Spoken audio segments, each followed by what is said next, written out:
Thanks for having us and doing this. I know there's a lot of interest in this. First, let me start with you, Elon. What are the budgetary savings goals, and how much do you think you've achieved so far? Our goal is to reduce the deficit by $1 trillion. From a nominal deficit of $2 trillion to try to cut the deficit in half to $1 trillion, or looked at it in total federal spending to drop the federal spending from $7 trillion to $6 trillion. We want to reduce the spending by eliminating waste and fraud, reduce the spending by 15%, which seems really quite achievable. The government is not efficient, and there's a lot of waste and fraud. So we feel confident that a 15% reduction can be done without affecting any of the critical government services. I'm going to talk to all the guys. If not making it better. I'm going to talk to all the guys here about the specifics. But for you, what's the most astonishing thing you've found out in this process? The sheer amount of waste and fraud in the government. It is astonishing. It's mind-blowing. We routinely encounter wastes of $1 billion or more, casually. For example, like the simple survey that was literally 10-question survey that you could do with SurveyMonkey, cost you about $10,000. The government was being charged almost $1 billion for that. For just the survey? $1 billion for a simple online survey. Do you like the national park? And then there appeared to be no feedback loop for what would be done with that survey. So the survey would just go into nothing. It was like insane. You technically are a special government employee, and you're supposed to be 130 days. Are you going to continue past that, or do you think that's what you're going to do? Or? Well, I think we will have accomplished most of the work required to reduce the deficit by $1 trillion within that time frame. So in that time frame, 130 yes. days. And the process is a report at some point, at 100 days? Or? Not really a report. We are cutting the waste and fraud in real time. So every day that passes, our goal is to reduce the waste and fraud by $4 billion a day, every day, 7 days a week. And so far, we are succeeding. And I'm going to talk to the specifics, but there obviously are DOGE critics who are reading all kinds of stuff. Obviously, lawmakers on the other side of the aisle are attacking you, and they characterize the approach as this: fire, ready, and then aim. And how do you approach that? How do you respond to that? Well, I do agree that we actually want to be careful in the cuts. So we want to measure twice, if not thrice, and cut once. Actually, that is our approach. They may characterize it as shooting from the hip, but it is anything but that. Which is not to say that we don't make mistakes. If we were to approach this with the standard of making no mistakes at all, that would be like saying someone in baseball's got to bat 1,000. That's impossible. So when we do make mistakes, we correct them quickly, and we move on. Some people say this shouldn't take a rocket scientist. Steve Davis, you are a rocket scientist. Used to be. Yeah, I know. And now essentially you're the chief operating officer of DOGE, day-to-day operations. Fair to say? Yeah, part of the DOGE team. So how did you end up here? What's the biggest challenge you see? The reason I'm here, which is probably for many, is that I think the goal is incredibly inspiring. I think most of the taxpayers in the country would agree that in order to have the country going bankrupt would be a very bad thing, and therefore the country going not bankrupt is a good thing. That all of us are willing to kind of put our lives on hold in order to do. I think the thing that's special right now is we actually believe there's a chance to succeed, that there's an administration that's supportive and a great cabinet and just a great group that will actually make success a possible outcome. And I think that's, given the inspiring mission and given the non-zero chance of success, it was worth doing. Yeah, I'd just like to sort of reemphasize that point. The success of DOGE is only possible with President Trump and with the outstanding cabinet that he selected. It would be impossible without the support of the president and the cabinet. But you're finding the money. I mean, it's big numbers, right? Yeah, like Elon said, the minimum impulse bid is often $1 billion. So, for example, the $830 million, which was the online survey, that's an enormous amount of money that wouldn't have been found if the DOGE team wasn't working with it, in that case, the Department of Interior. But then taking it one step further, DOGE then publishes these things on our website for maximum transparency. So now the general public, it would have been impossible for the general public to have seen that. Now anyone can just log into Doge.gov anytime and see these payments. As they're not yet in real time, they're close, but they'll probably be in real time within the next few weeks. But the process, it still involves Congress, right? At some level? We try to keep Congress as informed as possible, but the law does say that money needs to be spent correctly. It should not be spent fraudulently or wastefully. It's not contrary to Congress to avoid waste and fraud. It is consistent with the law and consistent with Congress. And we've seen actually great support, at least from the Republican side of the House, and occasionally some Democrats too. It's nice to see people cross the aisle once in a while. Usually when they attack Doge, they never attack any of the specifics. So they'll say what we're doing is somehow unconstitutional or illegal or whatever. We're like, well, which line of the cost savings do you disagree with? And they can't point to any. And we list them all on Doge.gov and the Doge handle on X. And you'll see just outrageous things, one outrageous thing after another. Joe Gebbia, besides Elon, you're one of several billionaires here, co-founder of Airbnb, and you wanted to help out. I bumped into Anthony and Elon probably back in February, and they told me something about a mine that was dealt with retirement, and they said they needed somebody to help out to fix retirement in the government.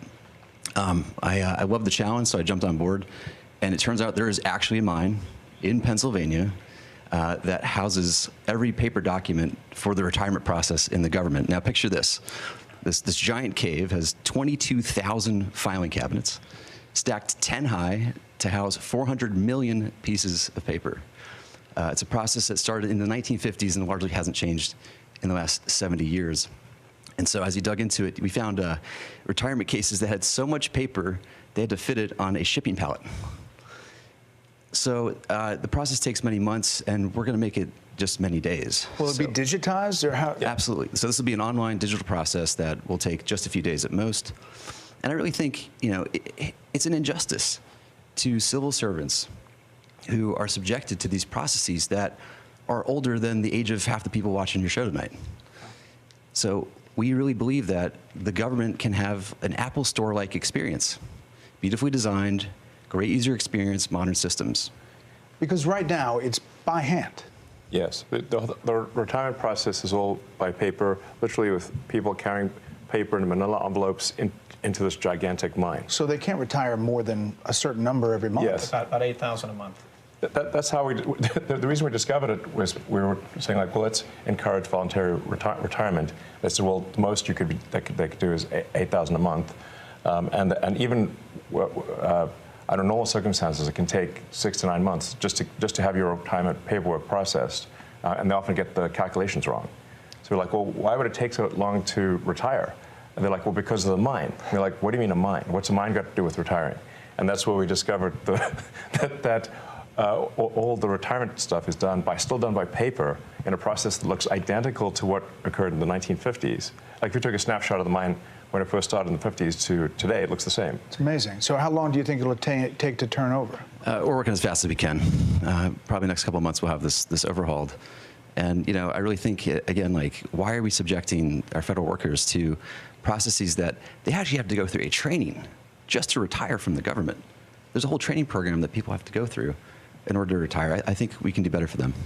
Aram Moghadassi, Doge engineer. You go into these places, one of the more than a dozen engineers, first people to go into the agencies and view the computer data sets. Tell me what you're finding, and for people who don't understand how that process works, explain it for them. Yeah. I'll say the first thing that got me really excited about Doge was learning basically the state of government computers. By some estimates, government IT costs about $100 billion, and it's funding systems that are over 50 years old, in the case of something like Social Security or the IRS. So really critical systems are old. They cost a lot of money to maintain, and they can be, the efforts to improve them are often very delayed. So I thought I'm a software engineer that maybe could make a difference here, and that's really what inspired me at a high level. There's a lot of mystery about Social Security and a lot of words about it from, here's what Democrats have been saying about it. It's absurd that Elon Musk is trying to eliminate billions of dollars from Social Security. Elon Musk and President Trump have set their sights on cutting Social Security. Their goal is clear: destroy Social Security from within.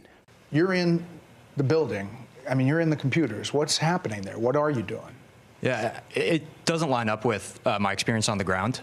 And I'll say the two improvements that we're trying to make to Social Security are helping people that legitimately get benefits, protect them from fraud that they experience every day on a routine basis, and also make the experience better. And I'll give you one example is at Social Security, one of the first things we learned is that they get phone calls every day of people trying to change direct deposit information.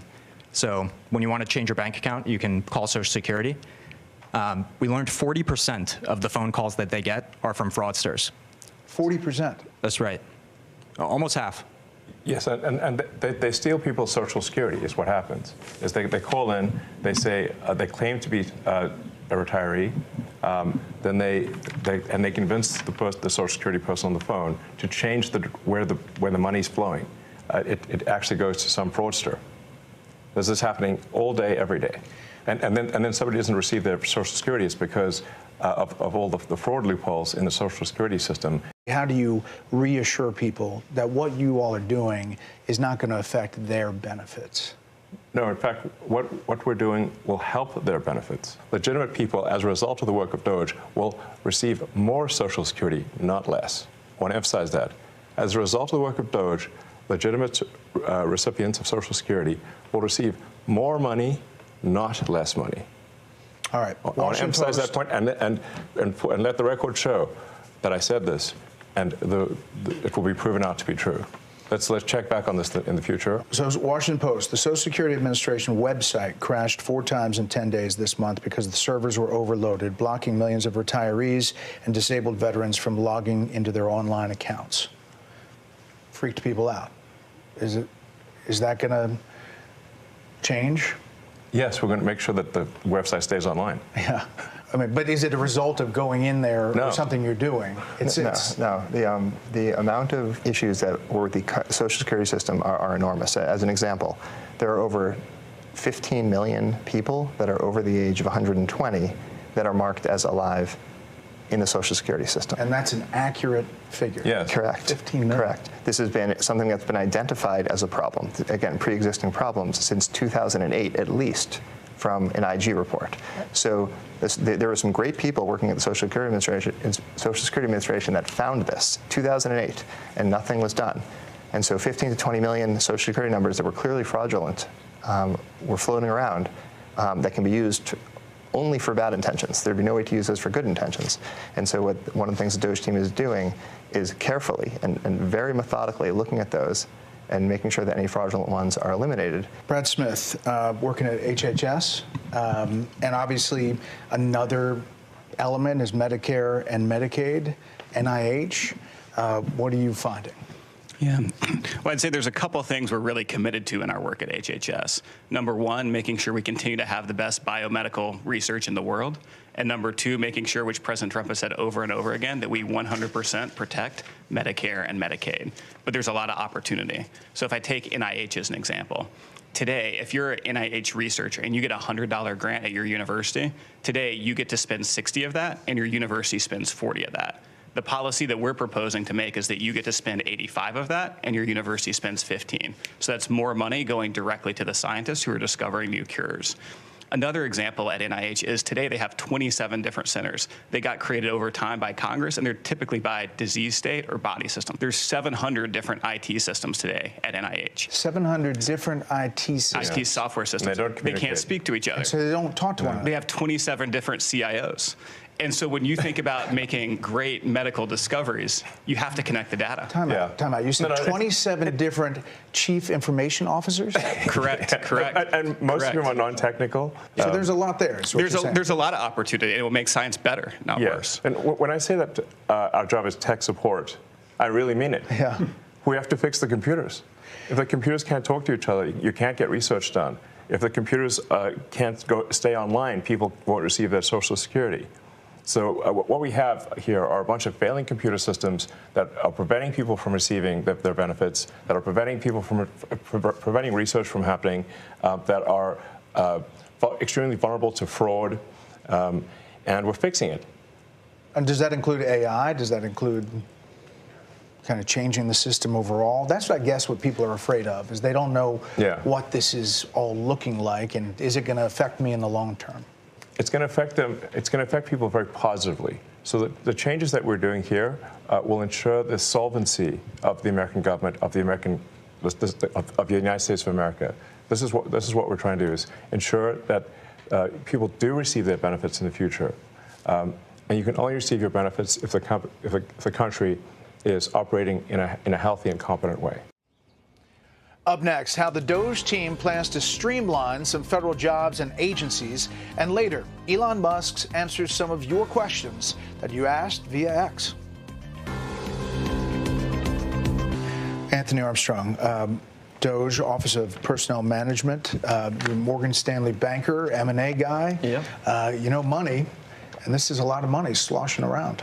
There's a lot of money sloshing around. There's a lot of money sloshing out the door. And if you look at the federal government and the way the workforce works, it's really a one-way ratchet over decades. So it's only going up. It's only going up. You never take it away. So that leaves you with duplicative functions. It leaves you with overstaffing, and it leaves you with functions in the wrong places. So a couple of examples.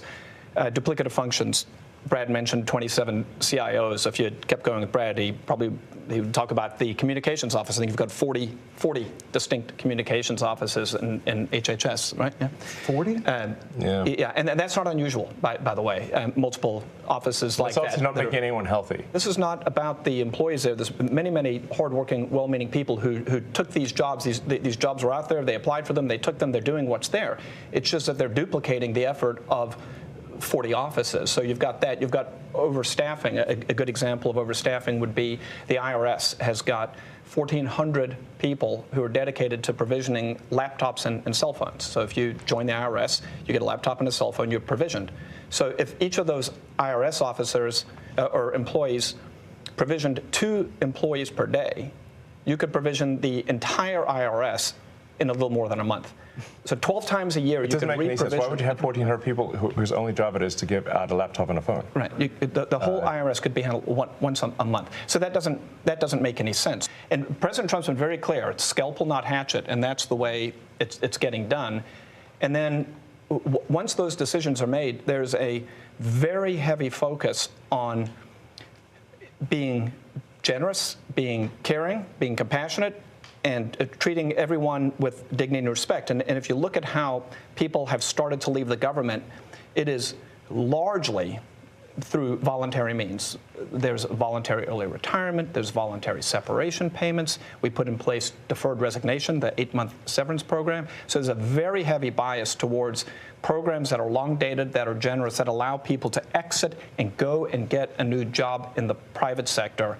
And you've heard a lot of news about RIFs, about people getting fired. At this moment in time, less than 0.15, not 1.5, less than 0.15 of the federal workforce has actually been given a RIF notice. So they're selected if they're leaving. It is basically almost no one's gotten fired. That's what we're saying. Tom Krause, working at Treasury, you are having access to the payment system, oversees all the outgoing payments. Essentially, those payments were going places we didn't know where they were going, right? Yeah, unfortunately, that's the case, Brett. As an ex-CFO of a big public tech company, really what we're doing is we're applying public company standards to the federal government. And it is alarming how the financial operations and financial management is set up today. There is actually really only one bank account that's used to disperse all monies that go out of the federal government. Time out. One bank account. It's a big one. It's a big one. It's a big one. It's a big one. A couple weeks ago, it had $800 billion in it, but it's the Treasury General account.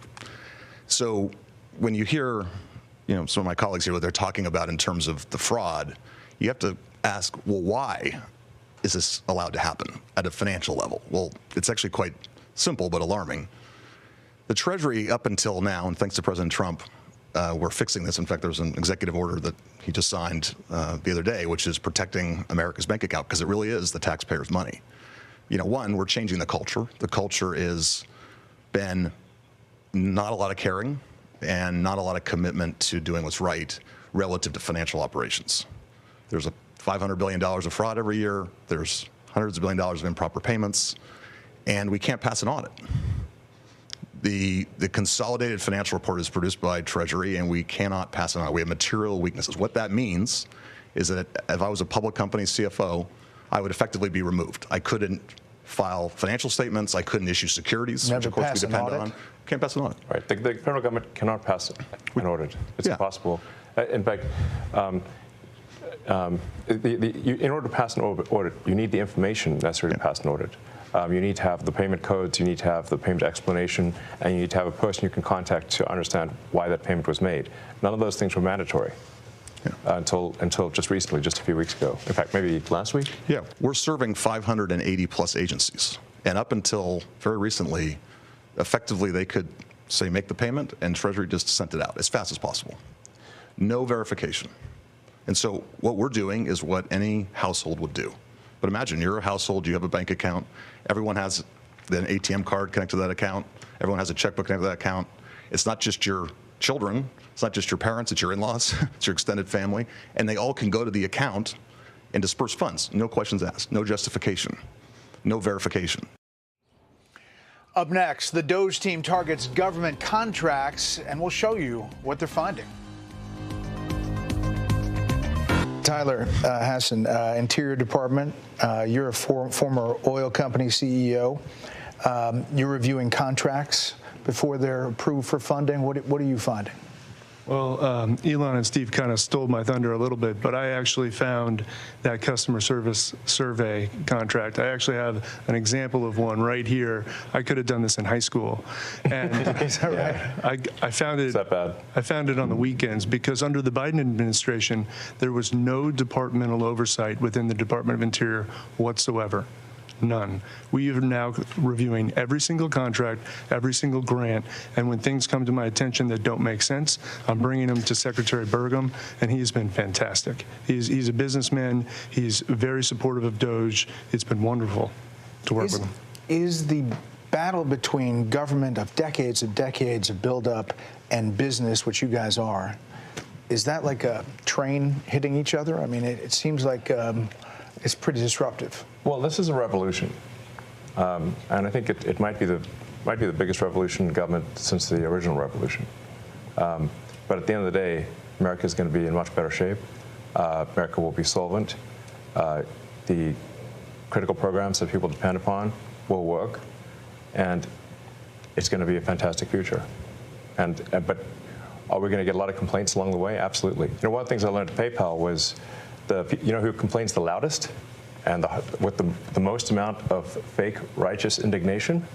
The fraudsters. It's a tell. There's some of these NGOs that are crazy, like the $2 billion to Stacey Abrams NGO that basically didn't exist and suddenly gets $2 billion awarded from the federal government. She has, why? And there are many such cases like that.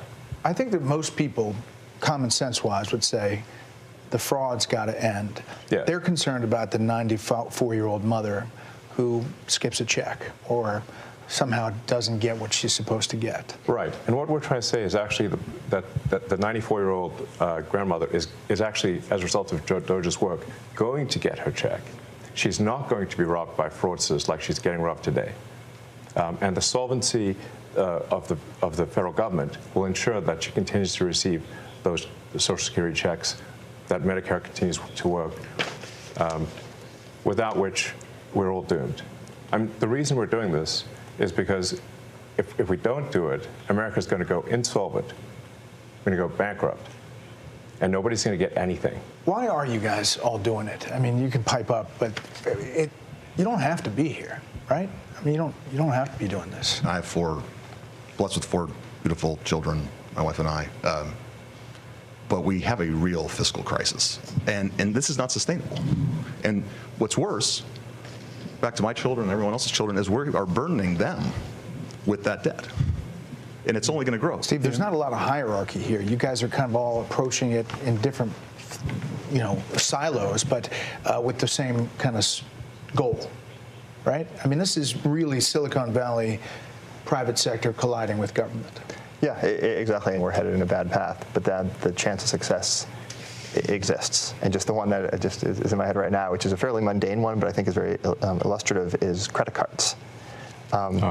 There are in the federal government around 4.6 million credit cards for around 2.3 to 2.4 million employees. This doesn't make sense. Right. And so one of the things all of the teams have worked on is we've worked with the agencies and said, do you need all of these credit cards? Are they being used? Can you tell us physically where they are? I hope they're getting frequent flyers. Actually, on a different note, the rewards program the federal government has is actually not very good. That's a whole other... It's a negotiation. Sorry, yeah, exactly. But so far, the teams have worked together, and they've reduced it from 4.6 million to 4.3 million. So we're taking it easy. But clearly there should not be, more. There should not be more credit cards than there are people. Yeah. Joe, middle-level employees, are they seeing a benefit to being empowered by taking out bureaucracy? I mean, absolutely. I mean, I think what you're seeing is taking the best of Silicon Valley and the business world and bringing it into the government. We're bringing the best practices and the best methodologies, and people are inspired. Right, especially on the retirement process, which I can speak to.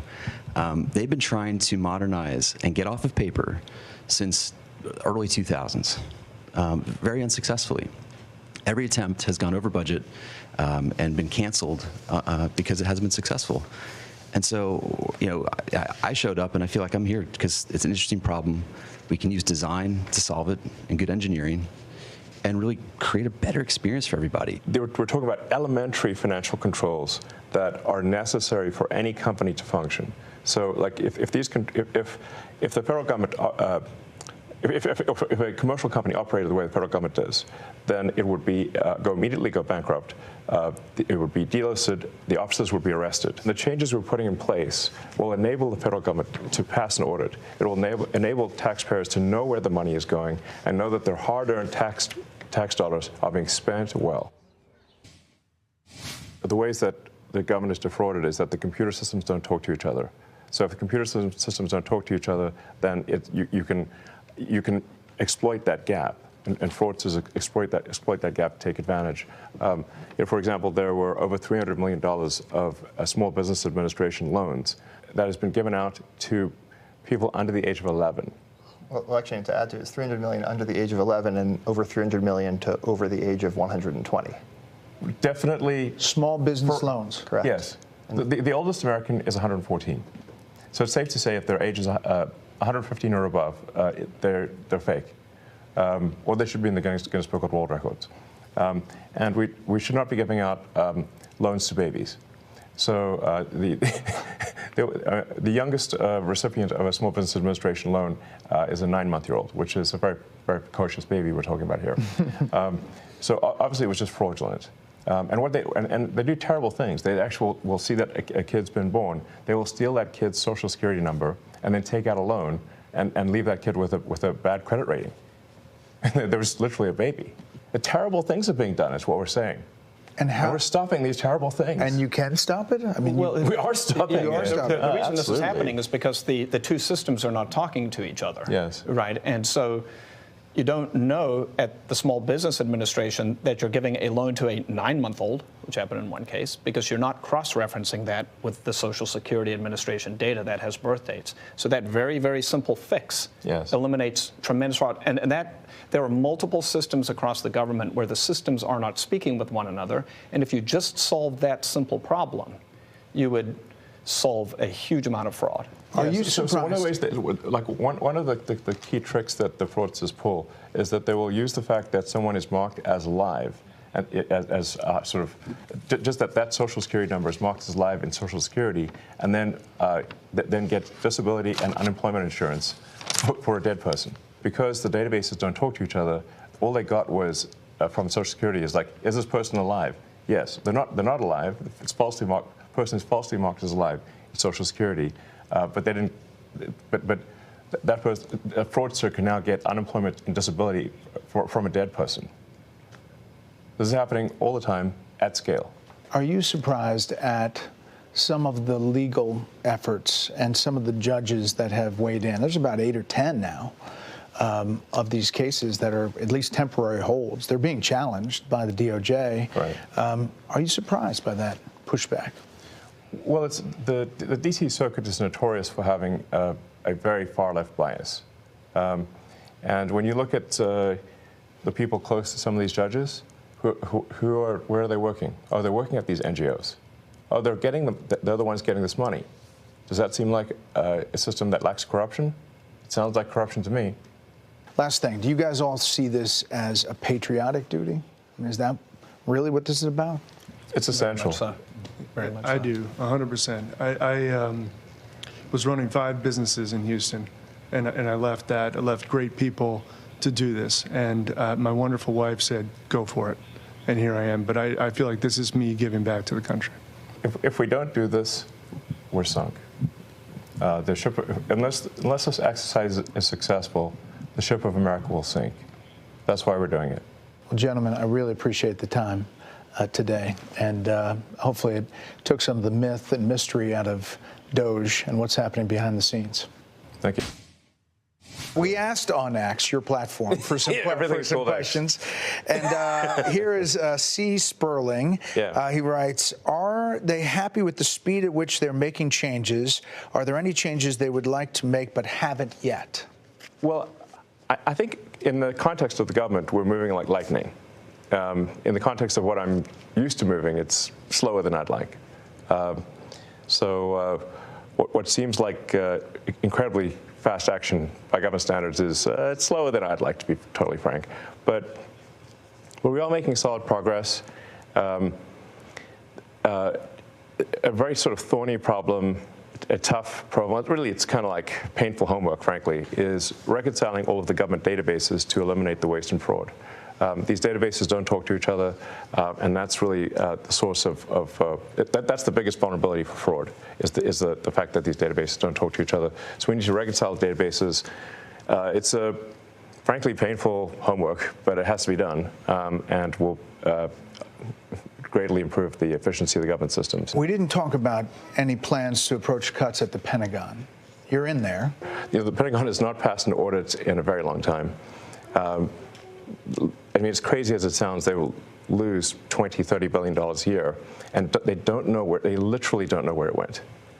I mean, Senator Collins was telling me about how she gave the Navy $12 billion for extra submarines, got 0 extra submarines, and then when she held a hearing, said, "Where'd the $12 billion go?" They didn't know.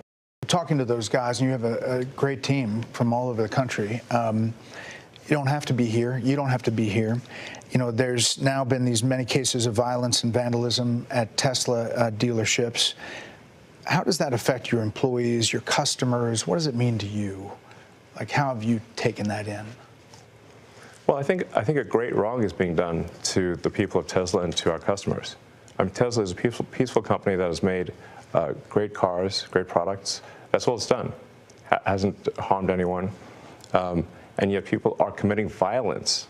They're firebombing Tesla dealerships. They're shooting guns into stores. They're threatening people. They're issuing death threats against me and other Tesla personnel. What are they doing this for? Why? And what's happening, it seems to me, is they're being fed propaganda by the far left. And they believe it. It's really unfortunate.